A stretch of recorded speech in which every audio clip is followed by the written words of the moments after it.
Everyone, today I'm going to show you how to do a hinge movement. So hinging is one of the basic movements of the lower body. Squat is one of them where it's a little more knee dominant, and a hinge is when it's a hip dominant movement. So to set up for a hinge, you're going to want to take your chair against some kind of wall or counter, as long as it's going to keep the chair from sliding away from you. And you're going to take the backs of your knees or your calves right against the chair. So I'm pushing against the chair. I have this wonderful filing cabinet here, so it's not going to slide out on me. But if you are using a table, sometimes it's not heavy enough to keep the chair still, and it might feel like the table's pushing back on you. In that case, it might be better to put your chair against a wall.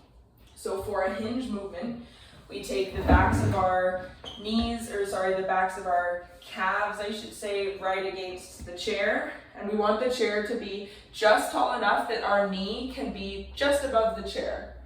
We don't want the back of the knee to be right against the chair, because then it can decrease our range of motion and how we can move through this. So for a hinge, we take the feet back, calves against the chair, and then keeping a tall spine from shoulder to hip where we don't round or extend the upper back. We're just going to push the hips back behind us. And then you press into your feet through the middle of your foot and you squeeze your butt to come up to a stand. You push the hips back. And then you press into your feet and squeeze your bum to come up to a stand. I think we've talked about this in class, but squeezing your bum, your glutes are hip extenders.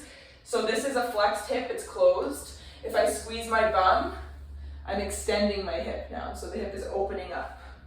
Now, if you want to make this harder by using resistance, you can take your band, you're going to step onto it, through middle of the foot or the toes, either is fine.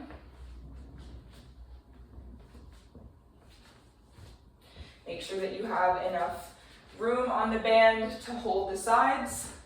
And then you're going to take the feet and the calves, back against the chair. Open the chest a little bit. And then keep holding against the band. We push the hips back. The hands slide down the legs.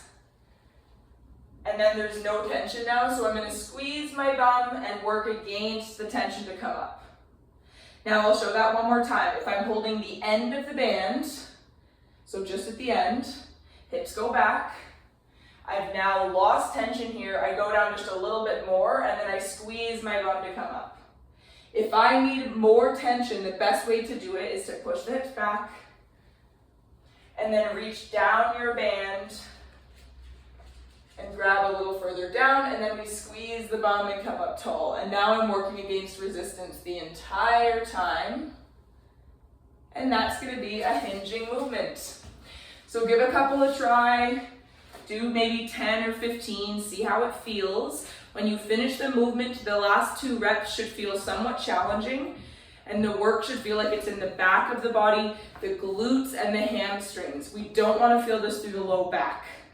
If you feel anything funny while you're doing this one, send me an email and we can meet and look at how that form looks, see what we can do to fix that up. Otherwise, have a wonderful day, and I'll see you all at the next class.